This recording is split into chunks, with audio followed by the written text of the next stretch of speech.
আবার এসেছিস ড্রাগন ফল চুরি করতে? এই নে, আমি তোকে এখন শাস্তি দিচ্ছি। ও, আমার ভিতরটা জ্বলে পড়ে যাচ্ছে। এই জাদুর গাছ, আমাকে ছেড়ে দাও। আমি আর কখনো এরকম করব না। আমি আজ তোর সঙ্গে খেলতে পারবো না। আমাদের ড্রাগন বাগানে অনেক ড্রাগন ফল রয়েছে। আজকে আমার মা আমাদের সেই ফলের বাগান থেকে ড্রাগন ফল পারবে। তুই কি আমার সঙ্গে আমাদের বাড়িতে যাবি? তাহলে দেখতে পারবি কি মজার মজার ড্রাগন ফল, আর খেতেও পারবি, বুঝলি? কি বলিস বেলি, তোদের ড্রাগন বাগান আছে? ড্রাগন ফলের তো অনেক দাম, জানিস? আমি কোনোদিন ড্রাগন ফল খাইনি রে। আমার না ড্রাগন ফল খেতে খুব ইচ্ছে করে রে, কিন্তু আমাদের এই অভাবের সংসারে আমার মাকে বলতে সাহসই হয় না। টুম্পা, তুই কোনো চিন্তা করিস না, তুই আমার সঙ্গে আয় আমাদের বাড়িতে। আমি মাকে বলে তোকে ড্রাগন ফল খাওয়াবো। আয়, তাড়াতাড়ি চল।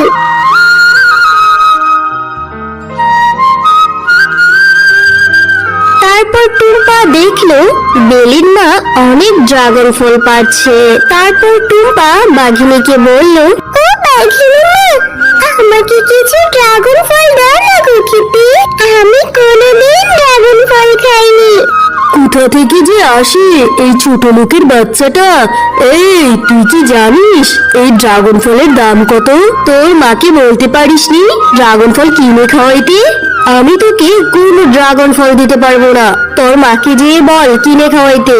আর তোর মাকেই বা বলে কি হবে? তোর মাই তো অন্যের বাড়িতে কাজ করে খায়। ফকিন্নি ভিক্ষুরানি কোথাকারে, তোদেরকে তো দেখলেই আমার গা জ্বলে। কোথা থেকে যে আসে এসব আবর্জনা? যা এখান থেকে, যা আমার সামনে থেকে। না, আমি তো টুম্পাকে নিয়ে এসেছি ড্রাগন ফল খাওয়ানোর জন্য। ও কোনোদিন ড্রাগন ফল খায়নি। মা, ওকে একটা ড্রাগন ফল দাও না। একটা ড্রাগন ফল দিলে কি হবে মা? কি রে বেলি, তোর সাহস তো কম হয়নি গা। এই ছোট লোক ভিক্ষুরানির সাথে চলতে চলতে ওর মতোই হয়ে গিয়েছিস। তোকে না বলেছি ওদের মতো ফকিন্নিদের সাথে মিশতে না। ও আর এই যে ছোট লোকের বাচ্চা, যদি ড্রাগন ফল খেতে চাস তাহলে মায়ের কাছ থেকে টাকা নিয়ে আয়। তোকে যদি ফের আমি আমার ড্রাগন বাগানে দেখেছি, এমন মার মারবো না, ঠ্যাং ভেঙে দেবো একবারে। জানো, বেলিতে ড্রাগন বাগানে না অনেক ড্রাগন ফল হয়েছে, আর বেলিও আমাকে নিয়ে যায় ড্রাগন ফল খাওয়ানোর জন্য। আমি যখন বেলির মার কাছে একটি ড্রাগন ফল চাই, বেলির মা তো আমাকে ড্রাগন ফল দিলই না, আরো অনেক কথা শুনিয়ে তাড়িয়ে দিল। আমরা নাকি ছোট লোক ভিক্ষুরানি, আমাদের সাথে নাকি মিশতে দিবে না বেলিকে। আরে কি বলেছে মা জানো? আমি নাকি আবার কোনোদিন ওদের বাগানে গেলে আমার ঠ্যাং ভেঙে দেবে। তুই কেন দিয়েছিলি রে মা অন্যের বাড়িতে ড্রাগন ফল চাইতে? আমি অন্যের বাড়িতে কাজ করি, 2 টাকা ইনকাম করি। থাক মা, তুই কষ্ট পাস না। আমি তোকে কিছু টাকা জমিয়ে ড্রাগন ফল কিনে খাওয়াবো। তুই আর মন খারাপ করিস না রে মা। ঠিক আছে মা, আমি আর কোনোদিন ড্রাগন ফল খেতে চাইবো না, আর বেলিদের বাগানের সামনেও যাইবো না। কিন্তু তুমি দেখে নিও, আমারও একদিন অনেক বড় একটা ড্রাগনের গাছ হবে, আর সেই ড্রাগন গাছে অনেক ফলও থাকবে। কি রে টুম্পা, তুই আমার মায়ের কথায় কষ্ট পেয়েছিস? তুই কষ্ট পাস না বোন, আমি তোকে ড্রাগন ফল এনে খাওয়াবো। আমার মা যখন বাড়িতে থাকবে না, আমি তোকে ড্রাগন ফল পেড়ে খাওয়াবো রে টুম্পা। তুই আর আমার সঙ্গে রাগ করিস না রে টুম্পা। তোর সঙ্গে খেললে তো তোর মা তোকে মারবে বলেছি, এই জন্যই তো আমি তোর সঙ্গে খেলতে যাই না। ঠিক আছে, অত কথা বাদ দে। তুই কি আমাকে একটা জিনিস দিতে পারবি নাকি রে বিনা? তুই কি আমাকে তোদের বাগান থেকে একটা ড্রাগন ফলের চারা এনে দিতে পারবি? ঠিক আছে রে টুম্পা, আমি এনে দিতে পারবো। আর মাও এখন বাড়িতে নেই, আমি এই যাব এই আসবো। তারপর বেলি তাড়াতাড়ি চলে যায় ড্রাগন গাছের চারা আনার জন্য।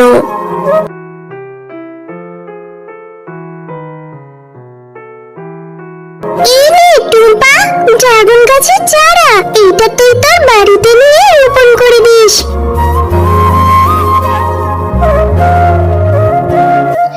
এরপর এরপর টুম্পা ড্রাগন ফল গাছের চারা নিয়ে বাড়িতে চলে আসে। দেখো, আমি বেলির কাছ থেকে একটা ড্রাগন গাছের চারা নিয়ে এসেছি। এই চারাটি এখন আমি বাড়িতে রোপণ করে দেব। তারপরে এই চারাটিতে অনেক ড্রাগন গাছ হবে। মা, তুমি দেখে নিও। আরে আমার পাগলি মেয়ে, এই গাছ থেকে তো আর এক্ষুনি ড্রাগন ফল হবে না। গাছটি ধীরে ধীরে বড় হবে, অনেকদিন যাবে, তারপর না ড্রাগন ফল দেবে। আগে তুই চারাটি রোপণ কর। এরপর টুম্পা তার বাড়ির পাশেই চারাটি রোপণ করে দেয়। তারপর থেকে টুম্পা তার গাছটির অনেক যত্ন এবং পরিচর্যা করতে থাকে। কয়েক মাস পর ড্রাগন গাছটি অনেক বড় হয়ে যায়, আর সেই গাছেও অনেক ড্রাগন ফল ধরে। দেখে যাও কি হয়েছে। আমার সেই ড্রাগন গাছটি কত বড় হয়ে গিয়েছে। আমি এখন থেকে মজা করে ড্রাগন খাবো। পাগলি মেয়ে আমার, তা তো খাবি। আগে চল ড্রাগন গাছ থেকে কিছু ড্রাগন পেরে নেই। আর তখনই ড্রাগন গাছটি কথা বলে ওঠে, টুম্পা, তুমি অনেক ভালো মেয়ে, তোমার জন্যই আমার গাছটি এত বড় হয়েছে আর পরিপুষ্টও হয়েছে। তুমি আমার গাছের অনেক যত্ন করেছো। তুমি এই গাছের ড্রাগন ফল যত ইচ্ছে তত খেতে পারবে। এই গাছের ড্রাগন ফল কখনো ফুরাবে না। ওমা, দেখেছো, এইটা একটা জাদুর ড্রাগন ফল গাছ। এই গাছ আমি কথাই বলছি, আবার নাকি এই গাছের ড্রাগন ফল কখনো ফুরাবে না। আরে, এটা আমি কি দেখছি? গাছও দেখি কথা বলে। যা হয়েছে ভালোই হয়েছে। তাহলে তো এই গাছের ড্রাগন ফল আমরা পেরে খেতেও পারবো, আবার বিক্রিও করতে পারবো। গাছের সাথে কথা বলে টুম্পার মা সেই গাছ থেকে কিছু ড্রাগন ফল পেরে নিয়ে বাজারে বিক্রি করতে যায়।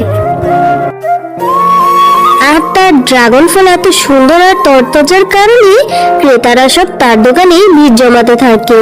আর বাঘিনী দূর থেকে দাঁড়িয়ে মনে মনে বলে, আরে আরে, এই শেফালি ছোট লোকের বাচ্চা এত সুন্দর ড্রাগন ফল কোত্থেকে পেলো? আর আমার তো এই বিষয়টা ভালো করে দেখতে হয়। আজ রাতেই আমাকে আর বাড়িতে যেতে হবে, দেখতে হবে কোত্থেকে ড্রাগন ফল পেলো।